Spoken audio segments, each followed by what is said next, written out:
This is the race where you get extra fitness just by being here. It's just a whole different ball game when you're racing the big crits across the country. It's one of those times where it's worth going through the corners at 35 miles an hour. My name is Pete Morris. I ride for Team Cliff Bar Cycling. Pretty much a criterium-focused team. That's our bread and butter. 90% of my time is spent on the trainer. With crit racing, you kind of need to have an entry level of fitness. You have to be able to do those sustained, really hard efforts. If my threshold isn't up to snuff, then the hard efforts aren't doable at all in a race. But if my threshold's high enough, then I'm able to do those repeated anaerobic efforts without having the base fitness beneath that. Just because you can do the 1,000 watts doesn't mean you can keep up. Early season, I do a lot of building the base, get my threshold up, and then once the big races come around, is a lot more really high intensity, lots of 30 seconds on, 30 seconds off at 150% or 180% of threshold, just to get used to the real repeated efforts that make the race.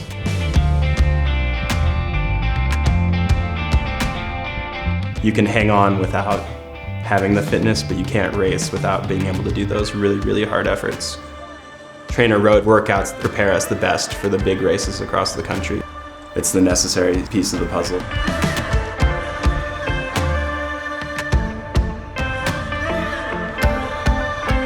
99% of the time you line up at a bike race, you're gonna lose. It's just the way it is. So you have to find some other measure of success. Being able to race at this level is, I think, the achievement for me. It's about training to give that team a good showing and show up for the team more than for you. The thing I love most about crit racing is that the strongest guy doesn't always win. It's so many other variables that make you a good racer. As you go up in the ranks, success is a lot more based upon not winning, but doing your job correctly. Out of the 150 guys, 10 guys can win and 20 guys can get on the podium. That's terrible odds. Why are the other 130 guys doing it? It's because there's other meters of success. I've had a lot of close calls, and that's kind of what I always think about as my driving force. Thinking about a win never makes you train harder.